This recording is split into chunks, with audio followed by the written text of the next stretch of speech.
jiran dia dapat, nikmat jiran dia dapat. Jadi kita buat ibadat. Sudah tentu akhlak dia. Kita kat Mekah, hati kita bersih tu kan. Mak bapak kita pada tempat yang sewajarnya. Alhamdulillahilladzi wa kafa wa salamun ala ibadihi alladzi mustafa. Nahmaduhu subhanahu wa ta'ala al-malikul haqqul mubin. Wa nusalli wa nusallim ala nabiyyina shadiqil wa'dil amin, amma ba'd. Qala Allah tabaraka wa ta'ala, a'udzu billahi minasy syaithanir rajim. Innal ladzina qalu rabbuna Allah tsumma istaqamu fala khawfun 'alaihim wa la hum yahzanun. Shadaqallahul 'azim. Wa qala 'alaihi salatu wassalam, Inna Allah yu'ti dunya liman yuhib walakinna Allah la yu'ti din illa liman yuhib. Wa kama qala alaihi salatu wassalam, Allahumma alhimna marashida umurina wa a'izna min syururi anfusina wa min sayyiati a'malina. Allahumma inna naj'aluka fi nuhurihim wa na'udzubika min syururihim, amma ba'. Alhamdulillah yang saya muliakan Tuan Imam, Tuan Pengerusi, ahli jawatan kuasa, para asatizah, alim ulama, pimpinan masyarakat, tuan-tuan haji, puan-puan hajah, ayah-ayah, ibu-ibu yang dirahmati lagi dikasihi Allah Subhanahu wa taala. Pertama dan selamanya kita panjatkan syukur pada Allah kerana masih lagi Allah panjangkan usia kita dalam keadaan masya-Allah kita berada di hujung Syawal dan akan memasuki bulan Zulqa'dah, yang mana Zulqa'dah merupakan salah satu daripada bulan-bulan haram yang dimuliakan Allah. Beramal dalamnya digandakan ganjaran oleh Allah Subhanahu wa taala kerana dia termasuk dalam bulan-bulan haram. Bahkan setengah ahli tasawuf mengatakan bahawa dalam bulan-bulan haram ini berjaga-jaga dalam membuat dosa, kerana buat dosa di mana-mana pun tetap berdosa, tetapi lebih berdosa ketika kita buat dosa di bulan baik, bulan yang adanya pahala. Buat dosa di mana-mana tetap berdosa, tetapi lebih berdosa kalau kita buat dosa di bulan yang sepatutnya orang buat pahala. Buat dosa di mana-mana berdosa, tapi lebih berdosa dibuat di tempat. Tadi di waktu, ni di tempat pula. Di tempat yang mana orang buat pahala. Contohnya di kat Mekah. Tadi bulan Ramadan, bulan haram, dan tempat. Ni dua-dua tuan-tuan yang mulia perlu kita lihat, kerana di sana ada penerimaan Allah Subhanahu wa taala ataupun kita menarik kemurkaan Allah. Baik, menyambung pengajian kitab kita Hayatus Sahabah, membicarakan tentang kisah sahabat. Walaupun masih lagi orang dalam keadaan mood raya, memenuhi jemputan. Hari ni je mungkin 7 atau 8 rumah terbuka, masya-Allah. Dan menu ni hampir sama, mungkin catering pun sama, masya-Allah. Jadi kita datang, salam, nampak muka, minum air, kemudian pergi rumah lain pula, masya-Allah. Sebab masya-Allah, sebab jamaah raya ni tak macam kerja kahwin, ada salang kaut. Ini tak ada kesalahan kaut, dia kena kaut bagi kat budak-budak pula, masya-Allah. Jadi tuan-tuan rahmati lagi dikasihi Allah, yang paling tepatnya kita pergi adalah untuk hubungkan silaturahim. Itu yang paling betul. Kalau kita niat hanya pergi untuk makan, boleh jadi kita akan menghadapi kekecewaan. Beberapa kali kita pergi tengok dah habis dah, tinggal bekas je. Jadi kalau kita niat nak makan, maka kita akan dapati kekecewaan. Tapi kalau kita niat nak ziarah, hubungkan silaturahim, maka kalau makanan ada pun ada, alhamdulillah. Kalau tak ada pun kita okey je. Sebab apa? Kita dah betulkan niat untuk hubungkan silaturahim. Orang yang bergerak ziarah hubungkan silaturahim ni, manfaatnya sangat-sangat besar. Sehingga kan dalam riwayat sebut, silaturahim menjadi asbab umur dipanjangkan oleh Allah. Abu Hurairah kata, siapa yang ziarah orang sakit ataupun orang tak sakit, satu malaikat menyeru daripada langit, selamatlah kamu, selamatlah perjalanan kamu, sesungguhnya kamu telah tempah tempat di syurga Allah. Nak beritahu besar ganjaran ziarah ni, tuan-tuan, masya-Allah. Kita bersalaman, Allah gugurkan dosa, kita ukirkan senyuman, Allah beri pahala. Datang rumah orang, bawa rahmat, kata rahmat bawa berkat. Keluar daripada rumah tetamu, daripada rumah kita, maka dia bawa keluar sekali dosa. Maksudnya Allah ampunkan dosa kita, tuan rumah, dan dia bawa keluar sekali musibah. Kalau musibah tu nak kena kat rumah kita disebabkan tetamu datang, Allah jauhkan rumah kita daripada musibah. Sebab itu Sayyidina Ali kalau seminggu, kata ulama, orang tak datang ziarah dia, dia kata menung. Apa salah aku siapa orang tak datang ziarah aku? Setengah masyarakat dia suka, alhamdulillah tak datang rumah kita. Masya-Allah. Dia skip rumah. Kalau orang dakwah kan rumah ke rumah tu, Alhamdulillah dia skip tak masuk rumah kita. Dia tak tahu rumah dia tu jadual minggu depan. Memang orang skip. Orang dakwah ni dia jadual dia. Rumah ni minggu ni, rumah ni minggu ni. Ada setengah-setengah kampung dia buat program marhaban. Ni semua tuan-tuan yang mulia adalah amalan ziarah. Yang mana kata ulama amalan ziarah ini ialah amalan syurga. Di syurga nanti tak ada amal lain melainkan 3 amal. Pertama, bila bertemu bagi salam. Kedua, bila dapat nikmat ucap alhamdulillah. Ketiga, ziarah menziarahi. Ini 3 amal yang kekal dalam syurga. Amal-amal lain sembahyang, puasa, zakat, haji dah tak ada dari syurga. Ini 3 amal kekal. Jadi kita akan saling ziarah menziarahi nanti di akhirat. Baik tuan-tuan, kita menyambung mengenai tentang kisah sahabat Nabi. Kisah yang ke-13 mengenai tentang seorang sahabat Nabi yang bernama Sayyidina Salman Al-Farisi radhiyallahu ta'ala anhu. Baik, Sayyidina Salman Al-Farisi radhiyallahu ta'ala anhu, bila kita melihat nama dia itu Faris, Faris, maka kita perlu tahu bahawa Faris itulah Parsi. Parsi ini satu kawasan yang luas, dan hari ini untuk mudah orang faham orang akan cakap Iran. Macam Syam. Syam satu kawasan yang besar, meliputi 4 negara, Jordan, Palestin, Lebanon, Syria. Tapi kalau umumnya, kalau orang cakap Syam secara umum, Nabi berdagang di Syam adalah Syria, Damsyik. Begitu juga Balkan.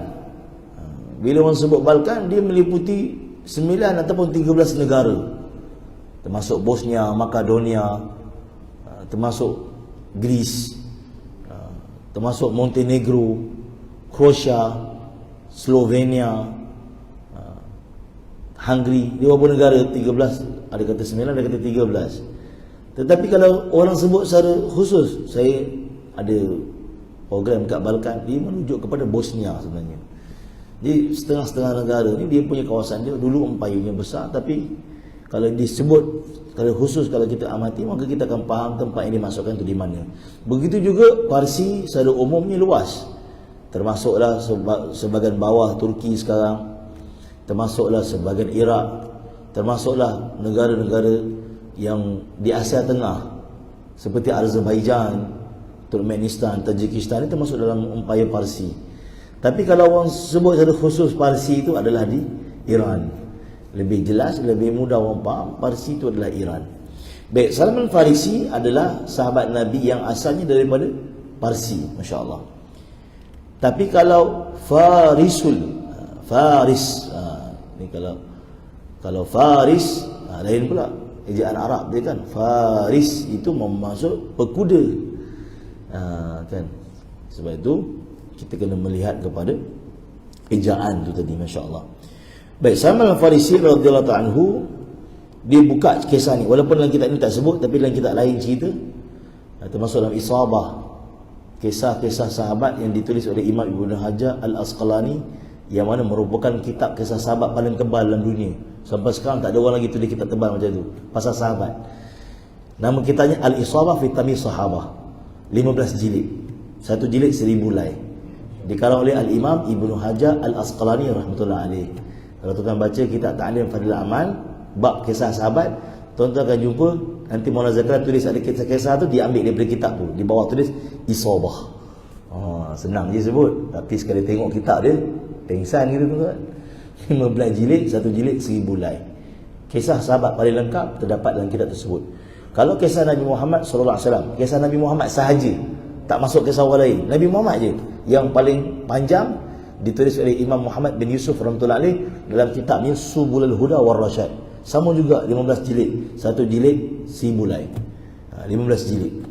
Baik, dalam Isabah diceritakan bahawa kisah ini dimulakan, kisah hidup Salman Farisi ini diceritakan ketika mana Umar radhiyallahu di zamannya berjaya membuka Parsi. Jadi tentera Umar ni antaranya, dalam ketumbukan tentera Umar ni antaranya ialah Salman Farisi. Jadi dia ni daripada Madinah ikut balik ke Parsi, ke kampung dia. Bila berjaya buka kota Parsi, orang Islam dia tak panggil guling kuasa, tuan-tuan ni. Dan kita biasa dengar dalam politik dia sebut penggulingan kuasa. Kalau kat dunia lah, mana-mana negara, rampasan kuasa dia panggil. Dalam Islam dia tak panggil, sebab orang Islam dia bukan sifatnya merampas.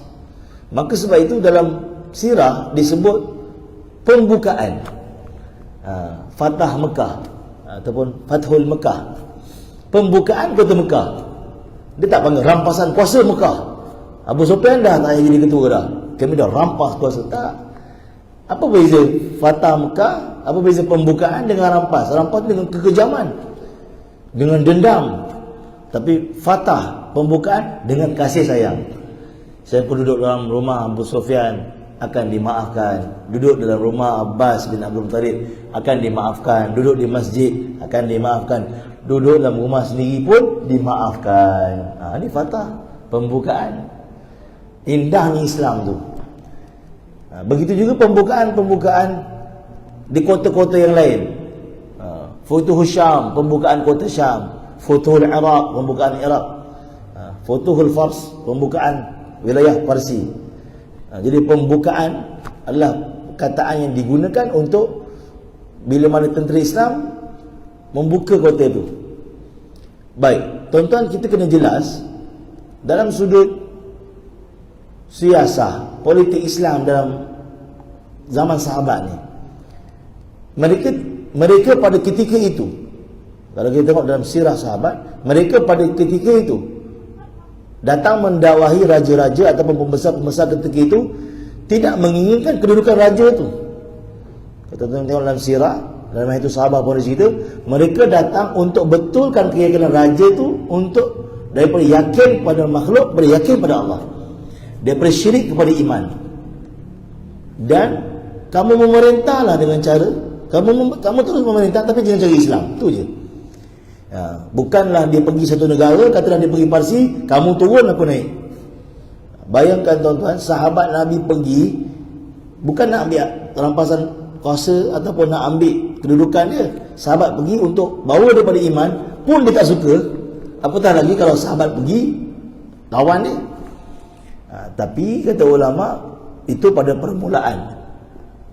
Sahabat dihantar oleh Nabi dengan maksud dakwah. Jika mereka tak nak terima Islam, maka perlu bayar jizyah. Jika tak, baru berlaku peperangan. Itu pun Nabi pesan, sebelum mula perang, maka dakwah mereka dulu. Kalau mereka sedia masuk Islam, maka dia terus memerintah. Dia terus jadi ketua kat tempat dia, sebab dia lagi faham. Tapi dia kena memerintah cara Islam. Jadi ini yang dibawa oleh Nabi dan para sahabat di dalam siasah Islam ataupun politik Islam. Iaitu orang tadi yang berada di kedudukan itu, kita pertama sekali bukan kita fikir untuk kita ganti tempat dia, tapi kita fikir nak betulkan dia tu daripada syirik kepada iman, daripada jauh daripada Allah kepada Allah, daripada tak taat kepada taat. Itu usaha yang pertama yang dibawa oleh Nabi dan para sahabat. Baik, bila berlaku pembukaan kota Parsi, Salman balik kampung. Salman telah balik kampung. Kata ulama, bila Salman balik, Salman masih ingat lagi waktu dia berada di Parsi dulu. Maka Salman telah kumpul sahabat-sahabat Nabi. Ada di kalangan mereka yang muda, ada di kalangan mereka yang mana bukan sahabat tapi tabi'in, masuk Islam di zaman Umar. Maka sahabat mula cerita macam mana dia masuk Islam. Dia cerita, tahu tak kamu bahawa inilah tempat yang dulunya aku pernah menetap. Dan dia telah mulakan cerita bagaimana dia datang hingga bertemu dengan Nabi SAW, perjalanan dia. Dan sepakat ulama mengatakan bahawa perjalanan Salman mencari iman, mencari Nabi adalah perjalanan yang tak dilalui semua sahabat, melainkan dia seorang saja. Perjalanan yang begitu ajib, begitu luar biasa. Usaha dia dalam mencari iman, mencari kebaikan. Kata baginda Nabi SAW mengenai Salman, ketika mana Nabi meletakkan tangan baginda pada Salman, baginda beritahu, "Lau kana al-iman bi Thuraya latanawalahu rijalun min haula'i." Jika iman berada di gugusan bintang, ia pasti diperoleh oleh lelaki daripada kalangan mereka. Ini Salman lah, nak merujuk pada Salman dalam kesungguhan dia dalam mencari iman dan keinginan yang kuat untuk bertemu dengan Nabi kita, Nabi Muhammad SAW. Baik tuan-tuan, mengenai umur Salman, ulama mengatakan bahawa berlaku perbezaan pandangan. Ada setengah-setengah pandang ulama menyebutkan umurnya sehingga 300. Ada pandangan sebut sehingga 200. Imam Zahabi juga pernah menyebutkan umurnya hampir 200. Kerana Salman satu orang sahabat yang begitu ajib dan begitu Kalau kita sebut dalam bahasa modern kita, unik. Kenapa? Kerana dia tak ada sahabat Nabi sama macam dia. Kerana dia hidup dua syariat. Dia sempat hidup zaman syariat Nabi Isa, dan dia sempat hidup, dan dia menjadi sahabat Nabi, hidup zaman syariat Nabi Muhammad, melihat satu persatu perintah Allah turun depan mata dia. Jadi macam mana tu? Dia tak pernah, maksudnya dia tak pernah jumpa Nabi Isa. Macam kita tak pernah jumpa Nabi Muhammad, tapi kita hidup di zaman syariat Nabi Muhammad. Macam itulah Salman, dia hidup di zaman Nabi Isa dah tak ada dah diangkat ke langit. Tetapi zaman tu masih lagi syariat Nabi Isa. Maksudnya Islam belum ada lagi. Nabi belum dapat wahyu lagi. Jadi bila Nabi dapat wahyu, syariat dunia telah bertukar kepada syariat Nabi Muhammad. Jadi sebab itu dia adalah orang yang telah hidup dua syariat. Masya Allah. Baik. Aku merupakan seorang pemuda Parsi yang berasal dari Isfahan. Isfahan ni satu kota dekat Iran. Isfahan ni satu kota dekat Iran. Masih sampai sekarang sama nama. Di dalam dunia ni ada kota-kota yang masih kekal nama sampai sekarang. Banyaklah. Mekah tetap Mekah, Madinah dululah zaman Nabi, Yasrib, tapi nama Madinah pun 1400 tahun. Amman lagi lama. Ashabul Kahfi itu nama Amman dah. Ashabul Kahfi, zaman Ashabul Kahfi itu nama Amman dah. Masya Allah. Dan banyak lagi lah nama-nama kota-kota. Kufah, Baghdad, yang memang daripada zaman dulu namanya sama. Baik. Dan kampungku bernama Jai. Kalau dalam kitab Arab sebut Jai, tapi di sini ditulis Jayyan. Dan ayah aku merupakan pimpinan di sana. Dia seorang yang paling kaya dan paling berkedudukan di kampung tersebut. Ada dua benda yang berbeza, kata ulama. Satu, orang kaya, kerana harta dia orang akan pandang mulia. Satu, kedudukan. Ada setengah orang dia tak ada harta pun, tapi pangkat dia, kedudukan yang dia ada, ataupun pengaruh yang dia ada. Walaupun dia tak ada harta, tapi masyarakat akan letak dia di depan. Dengan percakapan dia, kata-kata dia yang penuh dengan hikmah, menjadi sebab orang ikut dia. Namun ayah dia ni memiliki dua-dua sekali, harta yang banyak dan pengaruh di kalangan masyarakat. Dan sejak kecil lagi aku ialah orang yang paling dicintai oleh ayahku, dan kasihnya padaku begitu luar biasa, sehingga kan dia takut suatu berlaku kepadaku, dan dia telah kurungku di rumah seakan-akan aku ialah seorang anak dara perempuan. Ayah dia punya risau, takut dia ni cedera ke apa ke, kena girit serangga ke apa ke, maka tak bagi keluar rumah terus, kurunglah rumah. Masya Allah. Ulama kata dalam tubuh badan manusia ni, dia perlu latihan. Daripada latihan tu dia dapat belajar sesuatu. Sebab itu tuan-tuan, kalau kita orang kampung, kita biasa jatuh basikal, jatuh dekat tar, jatuh dekat tanah, pasir. Jadi benda-benda tu memberi pengalaman pada tubuh kita. Dia tahu nak buat macam ni lepas ni kalau berlaku. Berbeza dengan budak bandar yang mak bapak dia tak bagi dia keluar rumah, dia rumah depan laptop je. Budak macam ni tak perlu jatuh, dia tengok pelembah air kotor pun boleh kena kata-kata. Dia tak pegang pun, dia tengok je, sebab tubuh dia lemah. Sedangkan budak kampung, pelembah tu boleh mandi, tak kena gatal pun, sikit-sikit je gatal. Tapi orang yang tubuh lemah, badan dia tak pernah belajar, kata ulama, maka tubuh tu tak tahu nak buat apa. Dia tak tahu nak protect diri dia macam mana. Jadi sebab itu, orang yang mana kata ulama, dilatih daripada kecil. Sebab tu para sahabat, anak-anak mereka daripada kecil telah dilatih. Antara ilmu yang diajar oleh orang Arab kepada anak-anak mereka ialah ilmu tengok bintang. Orang Arab ni masa zaman sebelum Nabi lagi, kata ulama, mereka diajar malam hari tengok bintang. Mereka tahu ni nak pergi sini, tengok buruj, ni selatan, ni utara. Sebab rumah mereka berdepan dengan ribut pasir, bila-bila masa boleh mati, boleh hancur rumah mereka, boleh terpisah keluarga mereka, maka anak dia tahu nak pergi mana kalau berlaku macam tu. Siang hari mereka akan belajar berkuda, main pedang, memanah. Ini kehidupan orang Arab, dia ajar anak mereka. Bahkan Umar radhiyallahu anhu kata apa? Bapa aku tiap-tiap hari telah ajar aku, tapi dengan cara yang sangat kasar, untuk aku menjadi penggembala. Umar tu tuan-tuan. Ini Orang yang hebat-hebat ni semua kecil-kecil lasak. Sebab tu kalau anak kita, tuan-tuan, kita nak keluar rumah, ni satu mufti, saya ingat Mufti Ahmad Lufi almarhum meninggal lah, Indonesia, ulama besar Banjar. Dia kata apa? Dia kata kalau anak kalian, anak tuan-tuan, kalau tuan-tuan nak keluar rumah, dia menangis nak ikut. Nak ikut, ayah nak pergi kerja dah, nak ikut juga. Ayah nak pergi surau lah, nak ikut juga. Nak pergi mana, nangis nak ikut. Maka tuan-tuan kena gembira, dia kata. Sebab ini anak yang tak suka duduk rumah, sebab dia nak pergi seluruh dunia hidupkan Islam. Dia kata macam tu. Dia tak suka duduk rumah, patut kena gembira, dia kata. Sebab anak ni ada nampak dia punya cita-cita tu macam nak pergi satu dunia. Dia tak suka duduk rumah. Masya Allah, Mufti Lufi sebut. Baik, aku tekun dan taat dengan agama Majusi, sehinggalah aku menjadi orang yang terkedepan dalam agama Majusi dan dilantik menjadi orang yang menjaga api yang kami sembah. Dia begitu taat dengan agama dia sehingga dia telah diberi kedudukan dalam rumah ibadat dia tu untuk jaga api yang mereka sembah. Kalau tuan-tuan pergi di Asia Tengah ataupun di Iran, sampai sekarang masih ada orang yang berpegang agama Majusi ni, masih ada. Cuma nama dia tukar sikit lah, dia upgrade sikit, dia panggil Zoroaster. Dia tak panggil dah Majusi. Kalau tuan-tuan pergi di belah Asia Tengah, tuan-tuan tengok ada agama dia kata Zoroaster tu, Majusi dia tu. Dia upgrade dah sikit nama dia. Tapi masih ada. Dan muka mereka macam muka kita lebih kurang. Maksudnya muka orang Islam, macam muka orang Arab. Jadi kita pun tak berapa perasan sangat dia ni orang bukan Islam. Muka dia macam orang Islam. Baik, seterusnya, aku ditugaskan meletakkan minyak padanya supaya api tidak pernah padam, sama ada siang maupun malam. Itu kerja dia. Dan ayahku memiliki sebidang tanah, Salman cerita dekat sahabat, yang memberikan hasil yang banyak untuk kami sekeluarga.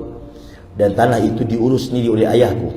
Suatu hari dia disibukkan satu hal sehingga dia tak sempat pergi ke ladang. Maka ayahku minta bantuan daripadaku untuk aku uruskan beberapa perkara di ladang. Dalam perjalananku menuju ke ladang, dia tak pernah pergi ladang. Ni first time bapak dia bagi peluang keluar rumah untuk pergi tengok ladang, sebab kena urus beberapa perkara, bapak dia tak dapat pergi. Maka aku melalui sebuah gereja orang Nasrani.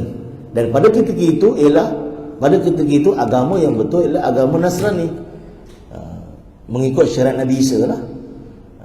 Ada juga agama Nasrani pada ketika itu yang telah dirosakkan, tapi masih lagi ada orang yang berpegang dengan agama Nasrani yang betul. Seperti zaman Nabi Muhammad, ketika Nabi dapat wahyu, Nabi bertemu Waraqah bin Naufal yang masih lagi percaya dengan kitab asal dan merupakan orang beriman pada Allah, bukan orang Nasrani yang telah mensyirikkan Allah SWT dengan 3 kepercayaan yang 3. Baik, maka apa yang berlaku? Aku telah mendengar suara mereka beribadah, dan ini menarik perhatianku. Aku tidak tahu mengenai adanya dalam dunia ini agama selain Majusi. Dia tahu dalam dunia ini Majusi je, rupanya ada agama lain. Dan cara ibadah mereka, kata Salman, telah menarik perhatian aku. Macam lagi betul daripada apa yang aku buat selama ni. Sebab aku pun tak apa yakin selama ni tentang Tuhan itu adalah api. Maka aku melihat cara ibadah mereka macam lagi baik daripada apa yang aku percaya. Disebabkan aku ni orang yang terkurung kat rumah, maka aku tidak pernah tahu adanya orang berpegang dengan agama lain dalam dunia. Bila aku dengar suara mereka beribadah, maka aku masuk dalam gereja mereka. Jadi maksudnya bapak dia suruh pergi ladang, dia tak pergi. On the way tu dia jumpa gereja, dia pergi gereja dulu. Ni Masya Allah, Allah Ta'ala nak buka jalan hidayah pada dia. Maka aku pun masuk dan melihat apa yang sedang mereka lakukan. Apabila aku mengamati pengibadatan mereka, aku begitu kagum dan tertarik dengan agama mereka, dan aku berkata, sesungguhnya agama ini lebih baik daripada agama yang aku ikut. Aku tetap di situ, tidak meninggalkan mereka sehingga matahari terbenam, sampai petang.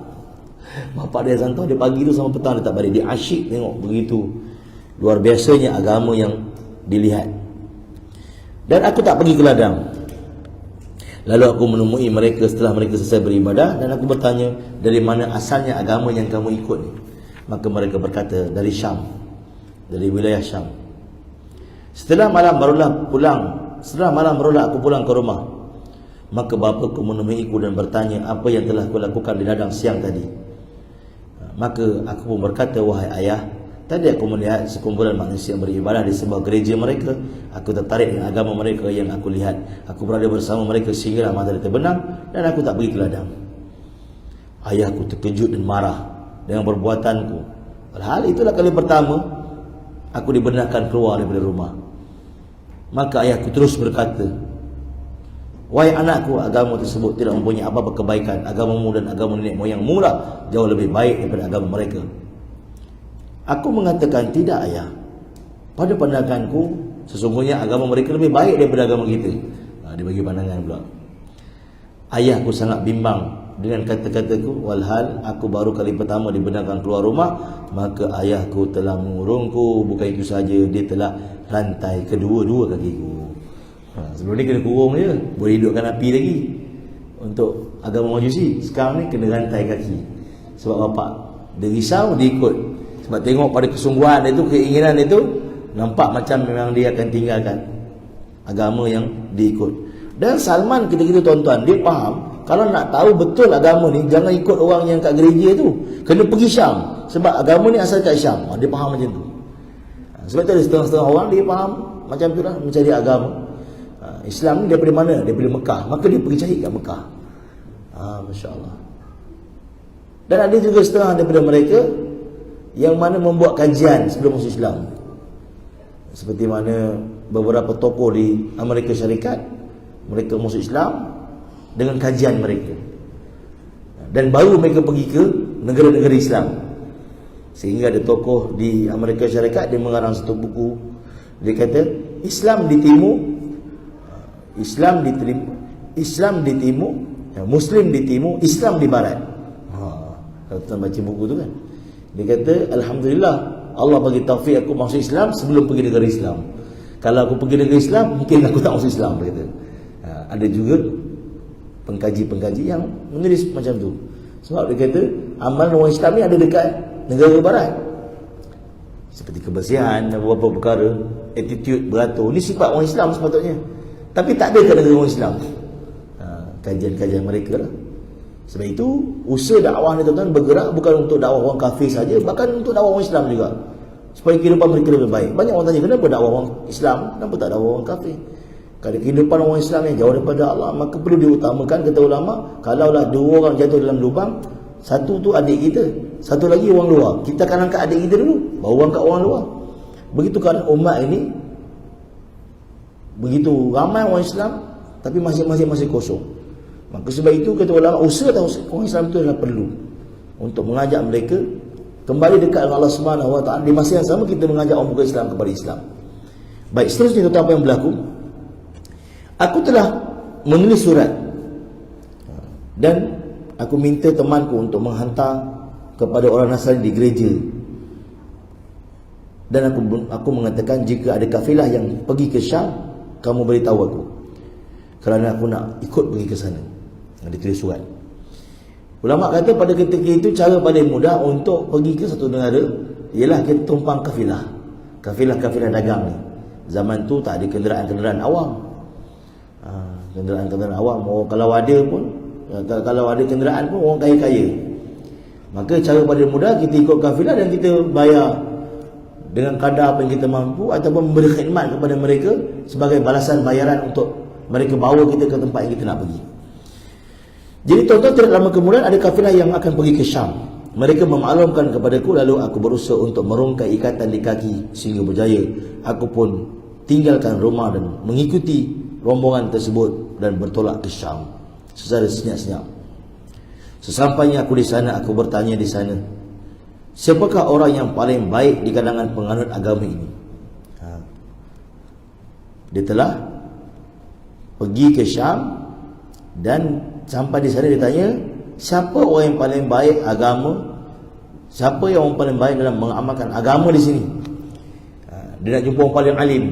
Sebab faham dia macam tu. Pertama, nak dapat tahu agama tu, pergi tempat agama tu asal, bermula. Kedua, sampai kat tempat tu, cari orang yang paling hebat, alim dengan mereka, belajar dengan mereka. Ini dicari pada sumber yang betul, daripada manba'. Orang Arab panggil manba', sumber yang betul. Bukan second hand, third hand, first hand dia nak cari. Ini Salman punya faham macam tu, masya-Allah. Dan mereka mengatakan bahawa ada satu orang yang bernama Uskup. Dia merupakan ketua padri di sini dan dia menguruskan gereja. Lalu aku pun pergi menemuinya, Uskup ni. Aku nyatakan keinginanku kepadanya. Aku ingin menganut agama Nasrani. Aku ingin mengabdikan diri, berkhidmat untuk kamu, supaya aku dapat belajar agama ni. Jadi Salman ajar kita untuk faham agama ni, kata ulama, kena bagi masa. Untuk kita faham agama, kena bagi masa. Sebab itu orang belajar agama ada 4 tahun, 8 tahun, 10 tahun. Untuk belajar agama ni kena bagi masa. Kalau kita tak sedia untuk bagi masa, kita tak akan faham agama ni, tuan-tuan. Sebab itu kita tengok orang yang baru masuk Islam. Contoh paling dekat kita tengok kat TV, Dr. Farid Rabi. Dia lahir tak Islam, tapi sekarang dia lagi alim daripada orang Islam. Sebab apa? Dia bagi masa untuk belajar. Maka Allah buka kefahaman pada dia. Dan kita walaupun kita lahir Islam, kita tak bagi masa untuk belajar, maka Allah tak buka kefahaman untuk kita. Pun begitu, alhamdulillah, kita syukur banyak pada Allah. Allah Ta'ala bagi taufik juga kita dapat duduk kuliah Maghrib Isyak ni pun satu perkara yang besar. Banyak perkara kita dapat belajar. Lagi-lagi macam di tempat tuan-tuan ni, tiap-tiap malam ada kuliah dan berbagai bidang diajar, masya-Allah. Ini merupakan satu jalan yang Allah Ta'ala buka kefahaman agama pada kita. Jadi syarat untuk faham agama ni, Salman ajar kita ialah bagi masa, korbankan masa. Duduk beri khidmat kepada padri tersebut. Pada zaman kita ni kepada masyayikh, ulama, tok guru, kita beri khidmat pada mereka. Dengan cara itu kita akan dapat ilmu daripada mereka dengan kaedah dia panggil suhbah, iaitu berdamping, berkhidmat dengan para alim ulama. Maka kita akan dapat ilmu di sana selain daripada duduk majlis ilmu mereka. Maka Uskup berkata, masuklah. Lalu aku masuk dan tinggal bersamanya. Aku begitu gembira sebab pertama dapat masuk agama yang terbaik di tempat asal agama tu, dan jumpa orang yang paling terbaik dalam memahami agama ni dekat kota ni, kata Salman. Namun setelah aku tinggal dengan dia, barulah aku tahu bahawa dialah orang paling buruk di kota ini. Nampak macam orang alim, rupanya, kata Salman, baru aku tahu dia ni orang paling buruk kat kota ni. Allah buka dia, Allah buka kepahaman pada dia yang mana baik, yang mana buruk. Allah Ta'ala nak tarbiyah dia sebenarnya, nak tunjuk pada dia. Sebab itu tuan-tuan, ada satu doa yang kalau tuan-tuan dapat amal sangat-sangat baik. Doa ni banyak imam-imam baca. Allahumma arinal haqqa haqqa warzuqna ittiba'ah, wa arinal batila batilan warzuqna ijtinabah. Allahumma arinal haqqa haqqa warzuqna ittiba'ah. Ya Allah, tunjukkanlah aku yang mana benar itu benar, dan beri taufik padaku untuk ikut yang benar. Dan tunjukkan aku yang mana batilah, yang mana tak betul. Dia nampak tak betul. Jangan tak betul tapi mata aku nampak betul. Orang lain semua nampak tak betul tapi aku nampak betul. Jangan macam tu, ya Allah. Tunjukkan aku kalau yang tak betul, kau tunjuk aku dia memang tak betul, benda ni tak betul. Warzuqna ijtinabah, dan minta aku, kau bagi taufik pada aku untuk jauhkan daripada benda tu. Kan banyak orang tua-tua kalau budak-budak baru nak kahwin, dia kata, macam mana doa-doa yang terbaik supaya saya dapat kahwin dengan dia. Orang tua-tua kita kata, bukan minta kahwin dengan dia, minta, ya Allah, kalau dia terbaik untukku, mudahkan. Kalau dia tak baik untukku, jauhkan. Itu paling mudah. Orang tua-tua kita ajar, masya-Allah. Ini doa dia, tuan-tuan. Jadi Allah nampakkan dekat dia bahawa ini bukan satu benda yang dia ini bukan satu orang yang baik. Apa yang dia buat, kata Salman, dia telah minta suruh pengikut dia infakkan harta. Maka orang infak harta kat gereja tiap-tiap hari. Tapi Salman kata, dan dia menjanjikan ganjaran pahala di akhirat. Tapi kata Salman, semua harta yang diinfakkan itu bukanlah untuk gereja, tapi dia telah simpan untuk diri dia sendiri. Dan aku sebagai khadam dia, aku tahu semua perkara yang dia telah buat. Dan tidak sedikit pun dia bagi kepada fakir miskin. Sehinggalah terkumpul harta yang begitu banyak, sampai 7 tempayan berisi emas. Dan dia telah letak di bilik rahsia, dan tak ada siapa yang tahu melainkan aku, kata Salman. Tak lama lepas itu, kata Salman, dia telah meninggal dunia. Orang telah mati. Maka berkumpullah pengikut dengan penuh tangisan di gereja untuk menguruskan pengkebumiannya. Dan aku berkata kepada mereka, ketahuilah bahawa dia ni bukan orang yang baik. Dia satu orang yang telah mengkhianati kamu semua. Dia ni jahat. Maka orang telah mula marah kepada aku kerana aku berkata demikian. Ulama kata, Salman ni kenapa dia kata macam tu? Bukan dia nak bawakan pada dia tu, tapi di sini Allah Taala tunjuk pada kita betapa dia ni ikhlas, tulus. Sebab kalau dia diam, orang tak tahu harta tu kat dia tu. Dia boleh ambil harta tu, orang tak tahu. Tapi dia betul-betul ikhlas. Dia nak cari orang baik supaya dapat bimbing dia. Dan dia tak nak orang lain tertipu, sebab dia tahu orang lain pun nak cari orang baik untuk bimbing. Maka apa berlaku tuan-tuan? Dia telah tunjukkan tempat simpanan emas uskup tu tadi. Maka orang ramai terkejut tengok, dan mereka mula buka peti tu. Dan orang yang selalu infak tu dia tahu, ini duit aku, ini gelang bini aku, ini dia tahu. Oh, selama ni yang kita bagi ni disimpan kat sini. Maka akhirnya apa berlaku? Mereka telah angkat jenazah dia tu, mayat dia tu, disalib, mereka rejam sehingga mayat tu hancur. Orang begitu marah, mereka rejam. Dan seterusnya apa yang berlaku? Selang beberapa ketika dilantik pun lelaki yang lain untuk gantikan padi tersebut. Dan kata Salman, aku juga sentiasa bersamanya. Tidak pernah aku temu orang lebih zuhud daripada lelaki ini. Ini lelaki yang baik, kata Salman. Dia langsung tidak cintakan dunia dan sangat cinta kepada akhirat. Dia mengabdikan dirinya kepada Allah, beribadah siang dan malam.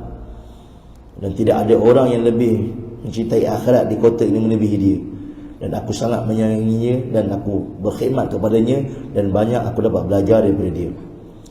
Dan aku tinggal beberapa ketika dengan dia, dan dapat belajar banyak perkara daripada dia. Tak lama kemudian dia pun telah meninggal dunia. Jadi ulama beritahu pejang Salman dia begitu luar biasa. Dia jumpa seorang sampailah bertemu dengan baginda. Aku bertanya kepada dia di saat waktu di nazak, Tuan akan tinggalkan saya, kepada siapa Tuan akan wasiatkan saya? Sebab saya tak tahu siapa lagi orang baik dalam dunia ni untuk saya ikut. Tuan-tuan, orang nak jadi baik, dia cari orang baik untuk duduk, dapat belajar jadi baik. Sebab itu ulama kata, usahakan kalau kita nak jadi orang baik, tambah kawan-kawan yang baik yang dapat ingatkan kita kepada Allah. Dengan siapa akan aku tinggal setelah ketiadaan kamu? Jawab dia, wahai anakku, sesungguhnya aku tidak kenali seorang pun yang kuat berpegang dengan agama, mengabdikan diri kepada Allah, melebihi ada seorang lelaki di Mausil.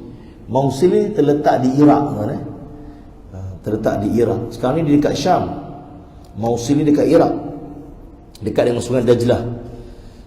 Jadi jaraknya pun jauh jugalah.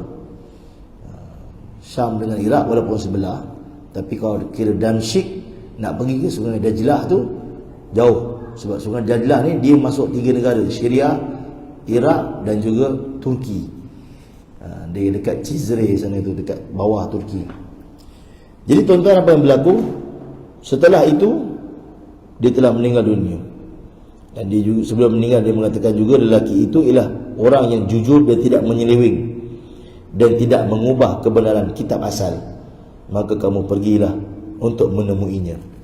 Setelah guruku itu meninggal dunia, aku menjalan kaki ke Mausil. Aku bergerak teruskan pengambaraan aku untuk mencari orang baik, untuk bimbing aku, untuk aku dapat mengabdikan diriku kepada Tuhan. Akhirnya aku menemuinya di Mausil. Aku menceritakan kisah hidupku kepadanya, dan aku menceritakan tentang guruku yang baru saja meninggal dunia dan memintaku untuk datang bertemunya di Mausil. Si fulan guru aku berpesan ketika hampir meninggal dunia, akan aku tinggal bersamamu. Dia memberitahu bahawa Tuan berpegang dengan kebenaran bagaimana dia berpegang. Jawab dia, kalau begitu tinggallah bersamaku. Aku pun tinggal bersamanya, dan benarlah dia seorang yang sangat baik, sangat zuhud. Tidak lama sudah itu, lelaki itu pun juga sakit dan hampir meninggal dunia. Bayangkan tuan, jumpa Tok Guru ni, Tok Guru nak meninggal. Jumpa Tok Guru ni, tapi okeylah, sempat juga berguru. Ada di kalangan masyarakat yang Tok Guru tu masih hidup sekarang, tapi tak pergi jumpa pun, tak pergi belajar pun. Bila meninggal, upload kat Facebook, ya Allah sedihnya Tok Guru meninggal, tak sempat nak pergi jumpa. Masih hidup tak pergi jumpa. Berapa ramai orang hidup satu zaman dengan Tuan Guru Nik Aziz, tapi tak pernah dapat salam. Sedangkan Tuan Guru Nik Aziz ada je dekat Pulau Melaka tu sebelum ni. Tapi sekarang tak ada. Allah, sedihnya Tok Guru dah tak ada. Baru sedih. Jadi tuan-tuan, selagi ada ulama dalam dunia ni, maka kita ambil peluang. Ulama telah pergi menyendiri seorang demi seorang, masya-Allah. Yang ada ni masya-Allah, Syekh Nuruddin, ramai lagi ulama-ulama besar, kita ambil manfaat daripada mereka. Azan. Masalah itu. Masalah. InsyaAllah kita beli je tuan-tuan, kita sambung sikit lagi lepas azan insya-Allah.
Baik tuan-tuan, kita sambung sikit lagi.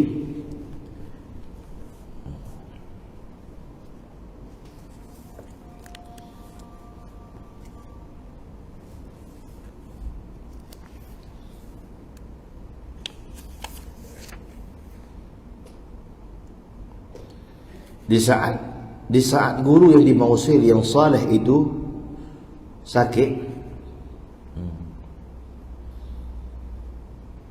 maka aku pun bertanya sebelum dia meninggal, wahai Tuan, Tuan hampir menemui ketentuan Allah. Tuan pun sedia maklum keadaanku, bahawa aku mencari orang-orang yang boleh membimbingku. Maka kepada siapa Tuhan ingin wasiatkan diriku? Siapa harus aku ikut selepas ini?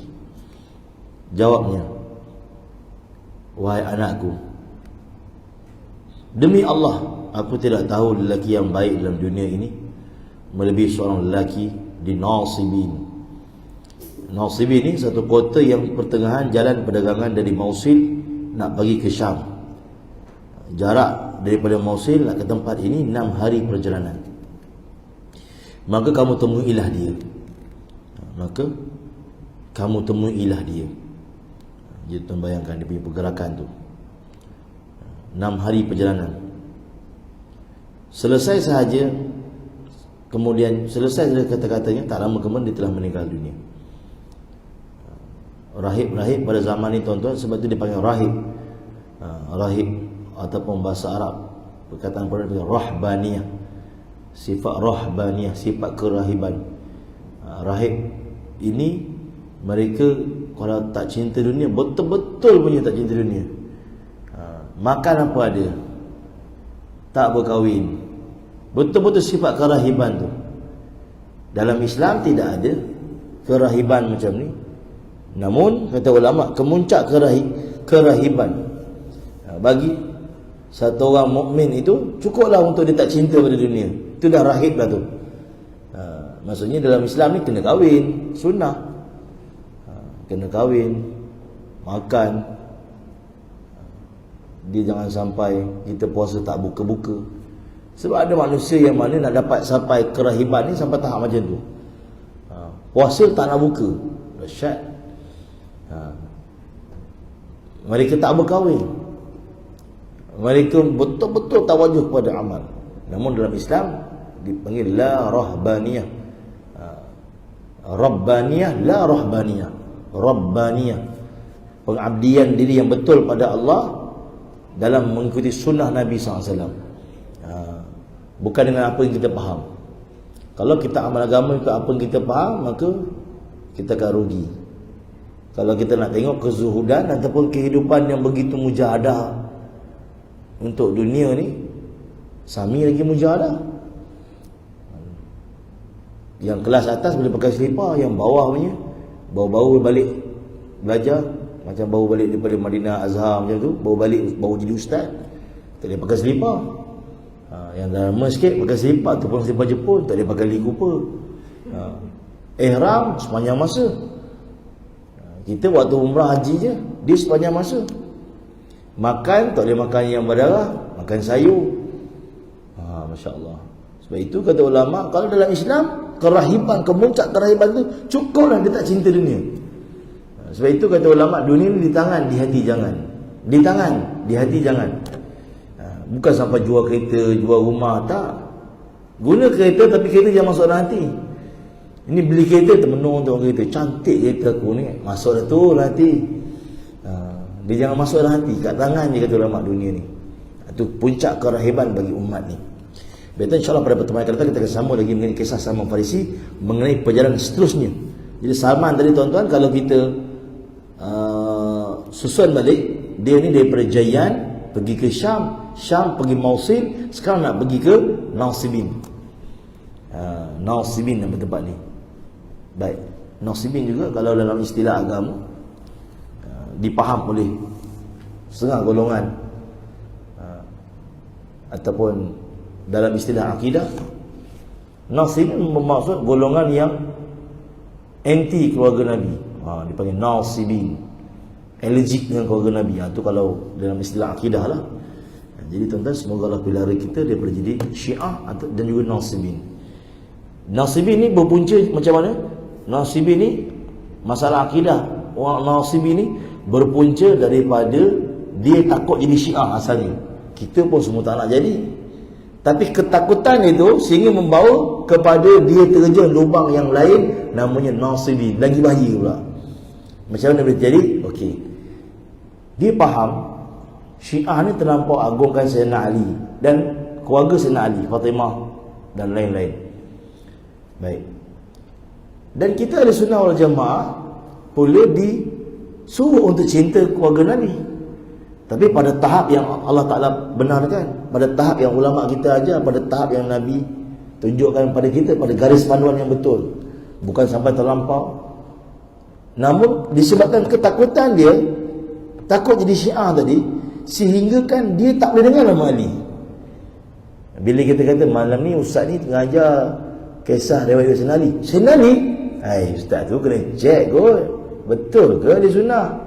Sedangkan kalau kita nak tahu pasal Sayyidina Ali, bukankah itu salah satu daripada sifat ahli sunnah, kerana Sayyidina Ali adalah menantu Nabi? Tapi dia terlampau takut sehingga tahap macam tu. Dia terlampau takut sehingga dia tak boleh dengar nama Hussein, nama Hasan. Dia jadi anti, jadi allergic. Anak-anak dia tak bagi letak nama Ali, Fatimah, Hasan, Hussein, dia tak suka. Akhirnya dia telah terjun ke lubang yang lain, iaitu lubang orang yang benci keluarga Nabi. Dipanggil Nasibin. Kita ahli sunnah mencintai Nabi, keluarga Nabi, sahabat Nabi, dan mencintai apa-apa yang dicintai oleh Nabi. Tak taksub macam Syiah, tak benci macam Nasibin. Kita tengah-tengah, ahli sunnah wal jamaah. Cinta keluarga Nabi, cinta Nabi, keluarga Nabi, sahabat Nabi, dan mencintai apa-apa yang dicintai oleh Nabi. Jadi ini penting tuan-tuan, untuk garis panduan kita. Kita takut-takut, kita tak sedar rupanya kita dah Nasibi dah. Kan, kita dengar Fatimah, ustazah tu ceramah cerita pasal Fatimah, dah nama dia Fatimah. Dia cerita lah malam ni kisah Fatimah. Oh tak boleh, bahaya ni, mungkin ustazah ni kita check kat background dia. Dia jadi takut. Di Malaysia menjadi satu perkara yang biasa kalau kembar Hasan Hussein. Tapi orang Nasibi dia tak dengar, Hasan Hussein, banyak lagi nama lain, kenapa letak Hasan Hussein? Bahaya ni. Takut jadi Syiah nanti, letak nama pun dia takut jadi Syiah. Sedangkan Hasan Hussein syabab fil jannah, pemuda, ketua pemuda dalam syurga. Jadi tuan-tuan, tu Nasibin. Tu golongan Nasibin. Para masyayikh habaib kita, termasuk Haji Umar bin Hafiz juga menekankan tentang perkara itu supaya kita jangan jadi Nasibin. Kita cinta keluarga Nabi, sahabat Nabi, dan mencintai apa-apa yang dicintai oleh Nabi. Dan inilah pegangan atuk nenek kita hingga hari ini. Bukti dia apa tuan-tuan? Di Malaysia berapa ramai orang nama Ali, Sultan nama Ali, berapa ramai? Itu bukti kita cinta keluarga Nabi. Dan kita bukan Syiah. Bukti dia apa? Berapa ramai pula Sultan nama Abu Bakar, Omar Ali Saifuddin di Brunei, Masya Allah. Dah Omar Ali pula, tunjukkan bahawa Ali sunnahnya Sultan-Sultan kita. Dah Omar Ali pula. Kalau akidah yang lain, Omar dengan Ali ni tak ada sekali. Ni dah Omar Ali pula, Masya Allah. Ini atuk nenek kita punya akidah, maka kita kekalkan akidah ahli sunnah wal jamaah. Wallahu a'lam. Saya mohon maaf yang lebih kurang, terkasar bahasa, tersalah kata, terlanjur bicara. Minta Allah dan minta ampun pada Allah. InsyaAllah Sabtu hadapan kita bertemu lagi untuk menyambung punya kitab kita. Wallahu a'lam. Assalamualaikum warahmatullahi wabarakatuh. Tangguh dengan kafir.